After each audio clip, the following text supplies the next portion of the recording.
GS fourth paper में ethics integrity and aptitude के अंतर्गत कई ऐसे कॉन्सेप्ट्स हैं, कई ऐसे सिग्निफिकेंट कॉन्सेप्ट्स हैं, एथिकल कॉन्सेप्ट्स हैं जिन कॉन्सेप्ट्स की क्लैरिटी बहुत आवश्यक है। और सबसे जो बड़ी बात है वो ये है कि ऐसे कॉन्सेप्ट्स को विद्यार्थी जब अच्छे तरीके से समझ लेते हैं तो वे जो अनेक प्रकार के जो प्रश्न आते हैं उन प्रश्नों का उत्तर वे दे सकते हैं। इंटीग्रिटी या सत्यनिष्ठा इसी प्रकार का एक कॉन्सेप्ट है जो जीएस पेपर 4 में foundational values for civil services के अंतर्गत सिलेबस में शामिल है। और दूसरी बात यह है कि एथिक्स इंटीग्रिटी एंड एप्टीट्यूड नाम का जो शीर्षक है उसमें एथिक्स के साथ इंटीग्रिटी शब्द जो लगाया गया है उस शब्द से भी ये बात स्पष्ट होती है कि इस पेपर में महत्वपूर्ण भारांश, महत्वपूर्ण बातें इंटीग्रिटी से जुड़ी हुई होंगी। लेकिन मैंने अक्सर देखा है कि विद्यार्थियों में कुछ बुनियादी अवधारणाओं को लेकर, एक समझ को लेकर एक समस्या रहती है, और ये समस्या तब और बढ़ जाती है जब वो कई सारे स्रोतों से और उसमें प्रमुख कुछ शिक्षकों के द्वारा कुछ गलत धारणाओं को प्रस्तुत किया जाता है, तो विद्यार्थी का कॉन्सेप्ट बनने के बजाय और क्या बिगड़ जाता है। सबसे पहले सत्यनिष्ठा की अवधारणा को हम समझेंगे और उसके बाद सत्यनिष्ठा पर पूछे गए आईएएस में जो सवाल हैं 2018 में, 2017 में, फिर 2016, 15, 14, 13, उन सवालों को भी क्रमशः डिस्कस करेंगे। सबसे पहले आप ये समझें कि सत्यनिष्ठा क्या है। इंडिया टुडे का एक 1.5 साल पहले के भीतर का एक संस्करण आया था जिसमें कोयला सचिव, कोयल सेक्रेटरी एच.सी. गुप्ता साहब के बारे में एक आर्टिकल आया था। उस आर्टिकल में उनके ऊपर मुकदमा चलाए जाने और उनको प्रिवेंशन ऑफ करप्शन एक्ट के तहत 2 साल की सज़ा दिए जाने का जिक्र तो था ही, और बीच में कुछ शब्द आए जैसे बेदाग सत्यनिष्ठा, अखंड सत्यनिष्ठा, या इसी तरह से हम लोग अपने नॉर्मल लाइफ में कई बार कहते हैं कि इनकी इंटीग्रिटी बहुत ही संदेहास्पद है, संदेहास्पद सत्यनिष्ठा, या फिर कई बार हम ये कहते हैं कि खंडित सत्यनिष्ठा या खंडित निष्ठा, विभाजित निष्ठा। जो हिंदी के ये शब्द हैं वे बहुत हद तक सत्यनिष्ठा की अवधारणा को स्पष्ट करते हैं कि अगर हम ये समझते हैं कि दागदार होना क्या है, दागदार सत्यनिष्ठा क्या है, तो हम बेदाग सत्यनिष्ठा को समझ लेंगे। अगर हम ये समझते हैं कि खंडित सत्यनिष्ठा क्या है तो हम अखंडित सत्यनिष्ठा को, अविभाजित सत्यनिष्ठा को समझ लेंगे। सबसे पहली बात ये कि सत्यनिष्ठा एक व्यक्ति के आंतरिक स्तर की अगर बात किया जाए तो यह व्यक्ति के विचार और व्यवहार का एकीकरण है। इंटीग्रिटी का मतलब होता है इंटेग्रल होना, और इंटेग्रल होने की जब हम बात करते हैं तो एक सवाल उठता है कि इंटेग्रल टू होम, किसके प्रति इंटेग्रल होना। तो सबसे पहले अपने भीतरी आयामों में इंटीग्रिटी या इंटेग्रल होना, जैसा हम सोचते हैं वैसा अगर हम करते हैं तो हमारे सोचने और करने के बीच में एक अखंडता है, और ये अखंडता ही वास्तव में पारिभाषिक अर्थों में हमारी भीतरी सत्यनिष्ठा को व्यक्त करती है। जैसे अगर मैं भ्रष्टाचार के बारे में ये सोचता हूँ कि ये देश के लिए ठीक नहीं है और मेरा व्यवहार भी वैसा है, तो यहाँ पर मेरे सोचने और मेरे करने में, मेरे व्यवहार में कोई गैप नहीं है, कोई अंतराल नहीं है, तो ये एक आंतरिक स्तर पर सत्यनिष्ठा का उदाहरण हुआ। लेकिन जब हम बाहरी या संगठनात्मक स्तर पर सत्यनिष्ठा की बात करते हैं तो सत्यनिष्ठा वास्तव में व्यक्ति के भीतर पाए जाने वाले 2 गुणों का मेल है। सत्यनिष्ठा ईमानदारी और कर्तव्यपरायणता का मेल है। सत्यनिष्ठा ईमानदारी नहीं है। सत्यनिष्ठा का सरलीकरण करके जब हम उसे ईमानदारी कहते हैं तो यह सत्यनिष्ठा के मूलभूत आयाम को छोड़ देता है। किसी व्यक्ति का ईमानदार होना उसे सत्यनिष्ठ सिद्ध नहीं करता है। ईमानदारी व्यक्ति की तब भी बनी रहेगी जब वह अपने फर्ज को, अपने कर्तव्य को नहीं निभाता है। लेकिन किसी व्यक्ति के द्वारा जब अपने फर्ज या कर्तव्य को नहीं निभाया जाता है तो वह सत्यनिष्ठ नहीं रहेगा। मैं ऑफिस में सुबह 10 बजे जाता हूँ, 5 बजे मैं ऑफिस से लौट कर आता हूँ।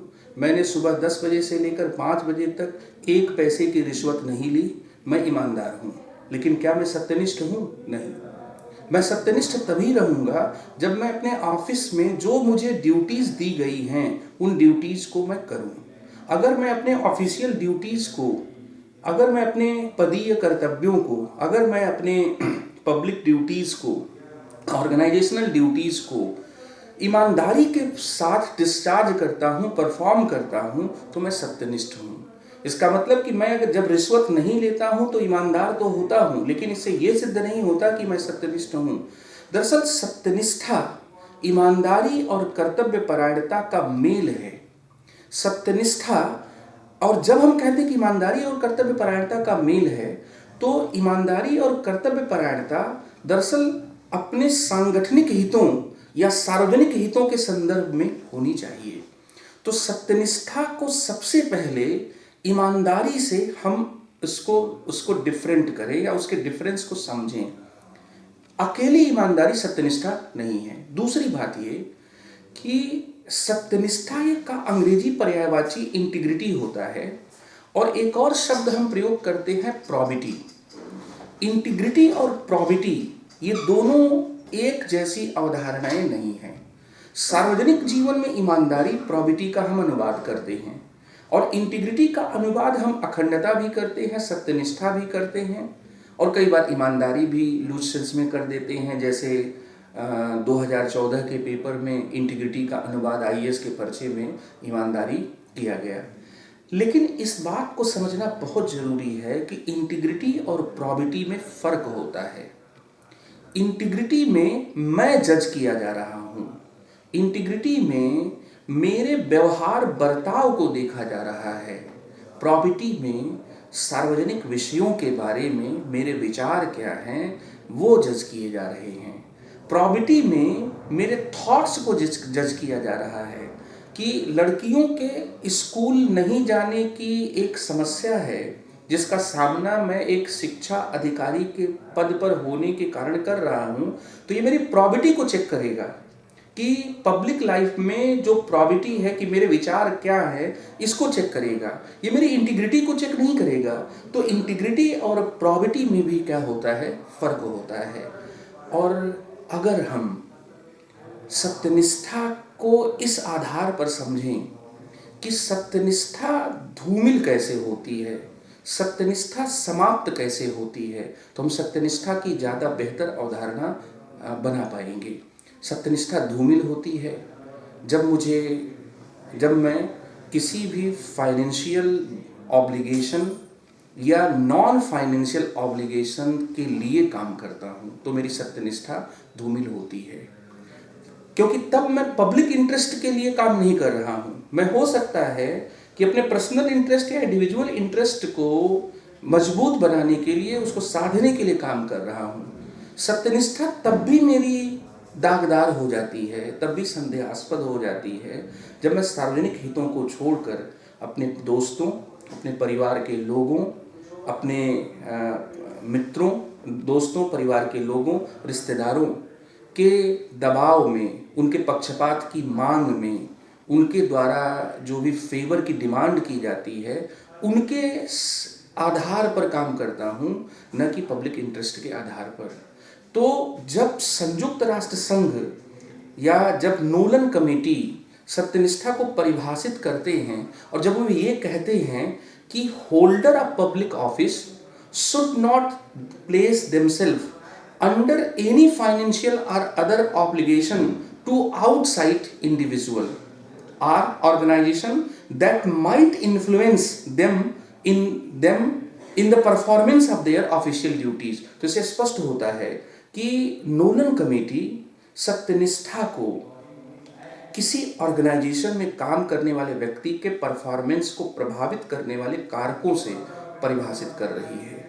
और जब आप इसी तरह से संयुक्त राष्ट्र संघ की परिभाषा को देखेंगे तो उसमें कहा गया कि integrity refers to honesty in the discharge of the official duties. तो जब हम सिंप्लीफाई करें तो सिंप्लीफाई करने में इंटीग्रिटी इक्वल टू ऑनेस्टी अगर हम कहते हैं तो यहाँ पर डिस्चार्ज टू ऑफिशियल ड्यूटीज को हमने छोड़ दिया। In fact integrity equal to honesty plus discharge of official duties, इन दोनों को हमें क्या करना पड़ेगा, मिलाकर देखना पड़ेगा। और इंटीग्रिटी की एक और परिभाषा की गई कि इंटीग्रिटी का मतलब होता है कि putting the obligation of public service above your personal interest. Integrity is the putting the obligation of public service above your personal interest. तो इंटीग्रिटी की सेकेंड एआरसी में जो डिफिनीशंस दी गई नोलन कमेटी के संदर्भ में, जिसमें आपने देखा कि फाइनेंशियल ऑब्लिगेशन या नॉन फाइनेंशियल ऑब्लिगेशन, इन सब के आधार पर हमें काम नहीं करना चाहिए, या इंटीग्रिटी की यूनाइटेड नेशन के संदर्भ में जो डिफिनीशंस दी गई, या इंटीग्रिटी की जो डिफिनीशंस जो है पर्सनल इंटरेस्ट और पब्लिक इंटरेस्ट के संदर्भ में दी गई, उनको ध्यान में रखते हुए अगर हम कहें तो सत्यनिष्ठा को ईमानदारी में सरलीकृत करना एक इस कॉन्सेप्ट के साथ एक बहुत बड़ी क्या है भूल होगी, जिसकी वजह से विद्यार्थियों को समझने में बहुत बड़ी क्या है समस्या उत्पन्न होती है। दूसरी बात यहाँ पर इस बात को आप ये समझें कि जो इस पर सवाल पूछे जाते हैं वे सवाल किस तरह के होते हैं। सवालों के दो प्रकार हैं। एक को मैं कहूँगा कि सिंगल नोशन क्वेश्चन, जैसे what do you mean by integrity, ये सिंगल नोशन क्वेश्चन है। लेकिन अगर आपसे पूछा गया कि आप किसी व्यक्ति की नियुक्ति करते समय 3 गुणों को ध्यान में रखें, इंटीग्रिटी, इंटेलिजेंस एंड एनर्जी, लेकिन अगर उस व्यक्ति में इंटेलिजेंस और एनर्जी है, नियुक्त किए गए व्यक्ति में इंटेलिजेंस और एनर्जी है लेकिन इंटीग्रिटी नहीं है, तो वह व्यक्ति आपको समाप्त कर देगा। वॉरेन बफेट के इस कथन के आधार पर आप इंटीग्रिटी को स्पष्ट कीजिए। तो यहाँ पर सीधी सी बात है कि इंटीग्रिटी को इंटेलिजेंस और एनर्जी के दूसरे गुणों के संदर्भ में पूछा जा रहा है। इंटीग्रिटी पर एक दूसरा सवाल 2014 में आया था, जिसको मैं कहूँगा कि वो सिंगल नोशन कॉन्सेप्ट नहीं था। सिंगल नोशन क्वेश्चन तो ये है कि what do you mean by integrity, what is professional integrity, what is ethical integrity, what is social integrity, what is intellectual integrity, ये सिंगल नोशन क्वेश्चंस हैं। लेकिन जब आप इंटीग्रिटी को नॉलेज के साथ जोड़ें कि नॉलेज के बगैर इंटीग्रिटी, नॉलेज के बगैर इंटीग्रिटी व्यर्थ है, इसी तरह से इंटीग्रिटी के बगैर नॉलेज, इंटीग्रिटी के बगैर नॉलेज खतरनाक है। 2014 के अगर इस सवाल को देखें तो ये डबल नोशन क्वेश्चन है, जिसमें इंटीग्रिटी और नॉलेज को क्या किया जा रहा है, एक दूसरे के साथ जोड़ा जा रहा है। तो विद्यार्थी को इंटीग्रिटी के चैप्टर को तैयार करने के संदर्भ में उसे इन बातों को ध्यान में रखना चाहिए। एक और बात यहाँ पर, इंटीग्रिटी को समझने के लिए यह भी जरूरी है कि इंटीग्रिटी एक ऐसा कॉन्सेप्ट है जो हमारे इंटीग्रल होने, टुगेदर होने, अनडिवाइडेड होने को रिप्रेजेंट करता है। तो जहां पर भी हमारा टुगेदरनेस ब्रेक हो जाए, जहां पर भी हम डिवाइड हो जाए, जहां पर भी हमारे भीतर कन्फ्लिक्ट पैदा हो, वो सब इंटीग्रिटी को बाधित करने वाली या उसके विरोध में जाने वाली स्थिति है। और अगर इस बात को देखें तो बहुत सीधा सा फार्मूला है कि जहां पर भी कन्फ्लिक्ट ऑफ इंटरेस्ट अराइज होते हैं वहां पर इंटीग्रिटी का सवाल होता है। जब आप यूपीएससी के प्रीवियस ईयर के क्वेश्चंस को देखेंगे तो कुछ क्वेश्चंस ऐसे हैं जिसमें इंटीग्रिटी के कॉन्सेप्ट से एग्जाम्पल की मांग की गई है, जबकि कुछ ऐसे क्वेश्चन हैं जहां पर केस स्टडी से, एग्जाम्पल से प्रिंसिपल को आपको निकालना है। जैसे आप एक उदाहरण से इस बात को समझें कि एक पब्लिक इंफॉर्मेशन ऑफिसर है, जन सूचना अधिकारी है, जिसके सामने एक आरटीआई का एप्लीकेशन आता है। अगर जन सूचना अधिकारी आरटीआई के एप्लीकेशन में मांगी गई इंफॉर्मेशन को प्रोवाइड करता है, देता है, तो वो खुद उसमें फंस जाएगा और अगर वो नहीं देता है तो बच जाएगा। अगर वो इंफॉर्मेशन को देता है तो अपनी पब्लिक ड्यूटी को पूरा करता है, लेकिन अगर वो इंफॉर्मेशन को नहीं देता है तो पब्लिक इंफॉर्मेशन ऑफिसर होने के नाते जो उसकी पब्लिक ड्यूटी निर्धारित की गई है, जो उसके पदीय कर्तव्य निर्धारित किए गए हैं, उन पदीय कर्तव्यों का पालन वह नहीं करता है। लेकिन उसके मन में असमंजस है कि अगर वो ऑफिशियल ड्यूटीज़ को सही मायने में डिस्चार्ज करता है तो वो खुद फंस जाएगा। यहाँ पर उसके पब्लिक इंटरेस्ट और पर्सनल इंटरेस्ट के बीच में एक असमंजस पैदा हो गया। और ये जो असमंजस है, ये जो पब्लिक इंटरेस्ट और प्राइवेट इंटरेस्ट के, इंडिविजुअल इंटरेस्ट के बीच में जो कन्फ्लिक्ट है, ये कन्फ्लिक्ट वास्तव में इंटीग्रिटी को डिवाइड कर देता है। ये डिवाइडेड इंटीग्रिटी है।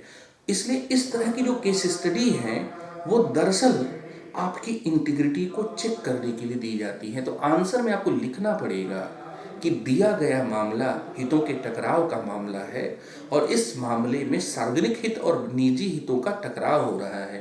सार्वजनिक हित और निजी हितों के टकराव का समाधान करने के लिए चाहे CCS 1964 की बात करें, या फिर हम सेकंड ARC की बात करें, या फिर हम सामान्य सिद्धांतों की, सामान्य नैतिकता के सिद्धांतों की बात करें, इन तीनों स्थितियों में, ये जो तीनों स्थितियां हैं, इन तीनों स्थितियों में वास्तव में प्राइवेट इंटरेस्ट के ऊपर पब्लिक इंटरेस्ट को हमें प्राथमिकता देनी चाहिए। तो ये इंटीग्रिटी से जुड़े हुए सामान्य पहलू हैं और मुझे पूरा विश्वास है कि इंटीग्रिटी से जुड़ी हुई जो भी उलझन है, जो भी कॉन्सेप्ट की क्लैरिटी नहीं है, वो इससे समाप्त होगी। Thank you.